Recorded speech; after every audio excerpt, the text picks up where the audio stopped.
Hello. One sign you're watching an experienced strangler right now is how calmly she tells the ref that her opponent is out, so that the ref stops the match so she can revive her. This is Charline Van Snick of Belgium. Now we're going to see a highly unusual and illegal Sankaku escape performed by Van Snick. So we see her opponent setting up a Sankaku-gatame. She's going to be able to achieve the turn. Van Snick's trying to fight to open the legs, but just can't manage to get the legs open. So what's she going to do? Watch her right foot. So she bridges up, foot to the face. There's a second kick, a third kick, a fourth kick, and a fifth kick. Now I believe these are all illegal techniques, as there's no kicking permitted in judo. I'm not certain whether you're allowed to plant your foot on the face and push on it. You certainly aren't allowed to put your hands on another competitor's face. We'll see here, hands on the face. Ref gives the point, that's a penalty. And she tries a little forearm strike to escape that kesa-gatame, but it just doesn't work. So this match continued, and there was a waza-ari win in golden score. And surprisingly, no hint of bad blood between the two at the end of the match. Now, one trend that's caught my eye recently is the way Japanese judokas are going into MMA and dominating with upkicks from newaza situations in MMA.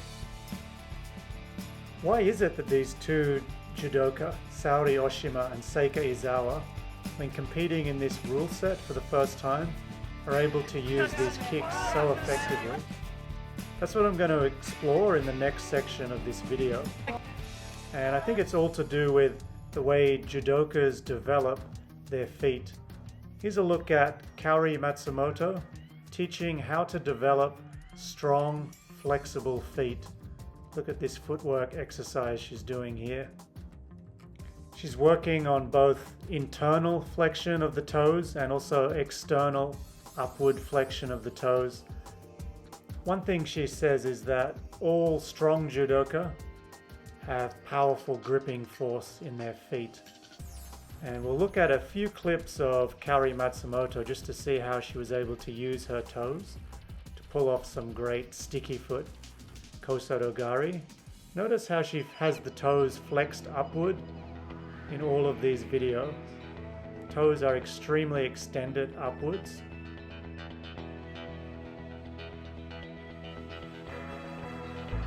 And this one, she goes from ko-soto-gari into o-soto-gari. And when she tries the o-soto-gari, the opponent tries to remove her leg, and Kaori is still using upward toes, even when sweeping away that leg to finish the o-soto-gari.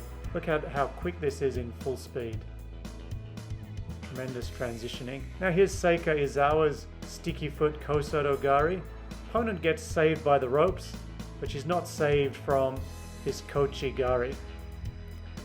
So how does this all connect to newaza? That's what we're going to look at in the next section of this video.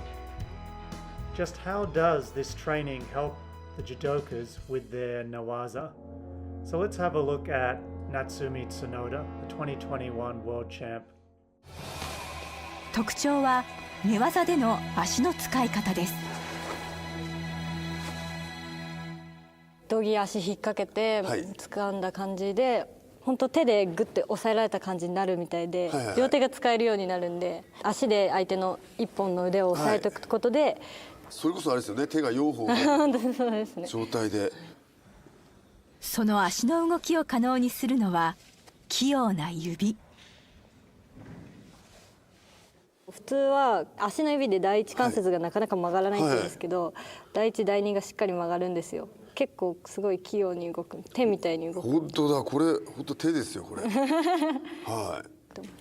Look at this grip she's got with her right foot. She's holding the lapel of her opponent's judo gi with her right foot, and she's taken that lapel right behind the shoulder.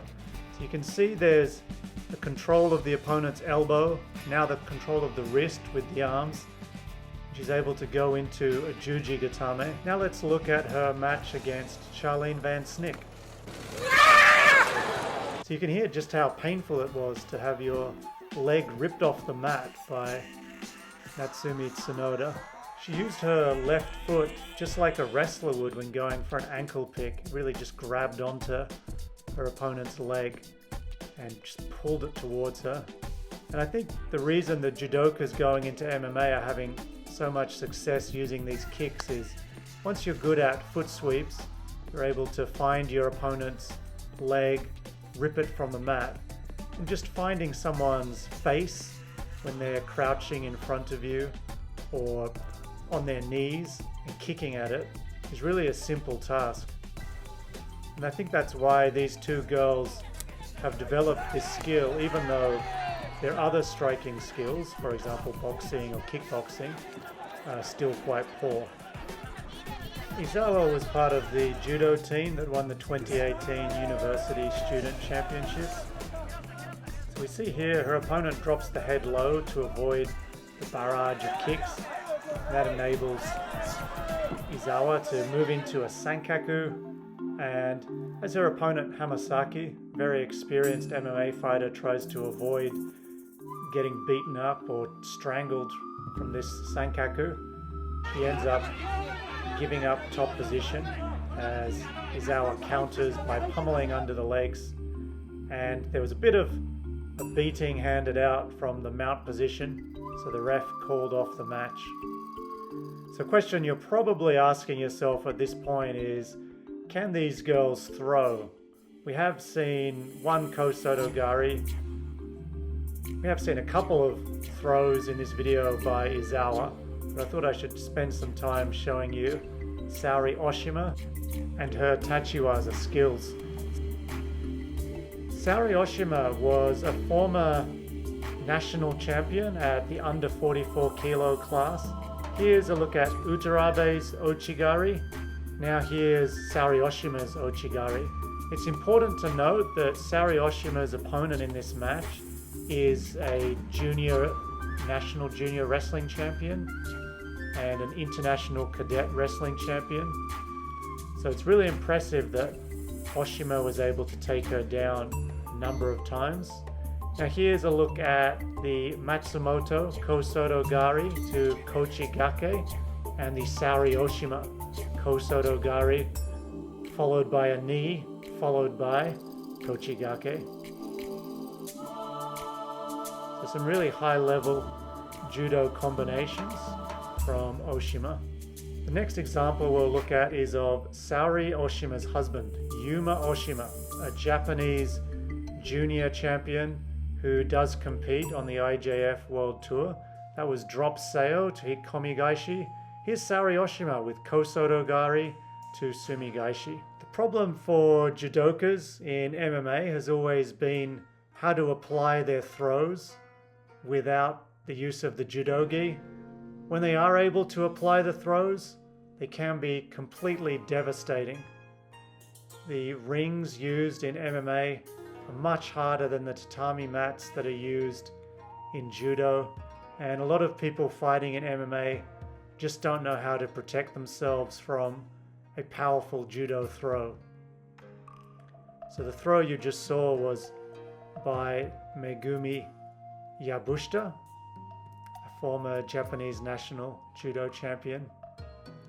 Fortunately, her opponent survived. Alan Coage won the Olympic judo bronze medal at the 1976 Olympics. He later became a pro wrestling star. His big move was the enzui-giri. You can still do this move in judo. It's just got to be done in a very cute and adorable fashion like you saw there. I hope you enjoyed this video. We'll finish off with some sankaku clips. First one's going to be Chen-Ling finishing Kim Jisoo after the brain kick from earlier. Paris Grand Prix is this weekend, so some of Saori Oshima's old classmates will be in action. I think Takeshi Sasaki was at Tokai Daigaku at the same time Saori Oshima was there as a member of the judo club. Saori Oshima also attended high school at Aso Chuo High School, one of the most famous newaza schools of that era. You can see Mami Umeki and Masako Doi in action this week. Remember, if you're a BJJ guy, pretty much everything in this video is illegal for you. You will be disqualified for trying any of these in any of your upcoming BJJ tournaments. So let's finish off with a nice Sankaku counter by Charline Van Snick, who we began the video with. Opponent was looking to get to a Sankaku turnover, and it ended in a very bad way for her.